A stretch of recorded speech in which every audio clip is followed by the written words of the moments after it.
show me how you kind of organize your stuff here so you're keeping score. And Yeah, I mean, I have this whole book that looks like I'm going to school, but I mean, even I have an iPhone and I love the digital stuff too, but unless it's tangible, it's not going to work for me. And I'm going to go out on a limb and say that even people that say that they just keep it all on their digital, it's not as good.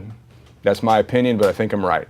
And what I do is I have a schedule in my family, and I have a schedule. I've got a little trusty pen thing there. I've always got a pen. I've got a to-do list for myself. I've got a to-do list for each of my different areas of my life, and then I've got a calendar where I write stuff down back here. Can you show us just a few of these tabs just for maybe folks at home who are like, man, I would like to see some. Can you kind of zoom in on this there? I mean, I've got a home tab for stuff I got to do at home. I've got my Fears and Clark real estate tab. I've got a Thrive tab. I've got a Church on the Move tab where I speak. I've got a writing tab. I like to write.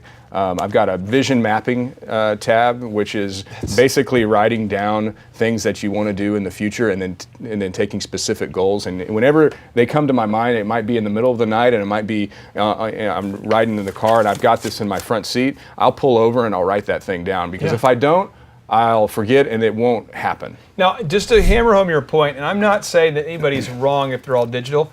I just want to say I've never met a successful entrepreneur who does not have a tangible to-do list and or day timer.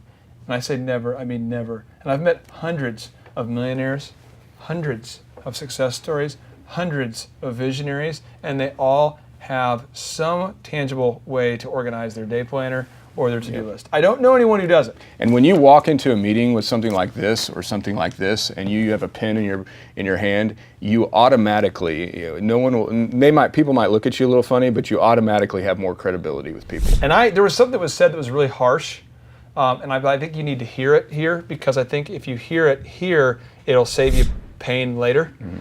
One of the guys I met with, I was doing a presentation early in my career, and I was trying to book a holiday party for a big company, big airline.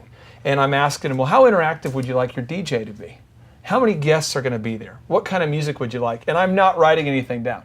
I'm just watching. And at some point, I didn't get the deal.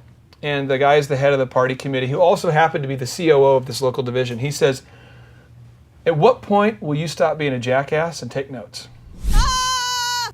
And I remember being like, what?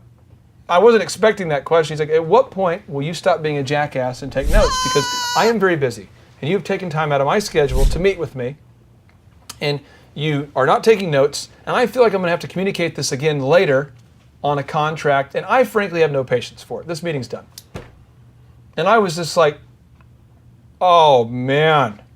And I wish somebody would have told that to me. Mm-hmm. And so I wish that I didn't have mistakes, or I didn't have, but no one taught me that before. Right. And then I remember another time, I was supposed to meet a bride at Panera Bread at 12. I remember this specific, I was supposed to meet a bride at 12, and I didn't write it down. Right. And so 12 comes and goes, I wasn't there, I get a voicemail. Clay Clark, I just want you to know I'm not doing business with you. Anyone who just doesn't. My husband and I drove all the way here from yada yada. You have no idea. We did get a babysitter and all this for our party. And my husband, we were going to do that. We were going to get the babysitter, and we were trying to plan my daughter's wedding. And and she just went off. And I had nothing to say, but I'm so sorry because I don't have a day timer. And if you're in a meeting with people and you are writing notes on your phone, it comes across very. Like you're texting? Very disrespectful. It looks like you're texting or on social media. And so even if you say, well, I take notes on digital format, I'd encourage you just to try the pen and paper. It feels better to people that are around you. Yeah, and I'm just going to say this, that it's the perception is so important. Mm-hmm. And I cannot, as you watch different episodes, you'll probably notice that I'm going to be wearing 5 different suits here starting next Wednesday. But this producer in New York and these people were like, hey, just so you know, the stuff you're teaching on Thrive is awesome and we love it. But because we're reaching the whole world, it would make sense for us to hire a professional stylist to help you with and I'm like, I've heard of you people. And it's that perception though. Yeah. And it's just that and my wife, is kind of like, yeah, and I'm like, no, No, you know, so it's the perception though, whether you're typing on the phone, what you're wearing, how you project yourself, it's really important. And these are all things that you can be passionate. You can be passionate to the point you're spinning in circles. But if you don't get down to the brass tacks of the detail, you're not going to get there. It actually shows your passion when you're willing to write stuff down.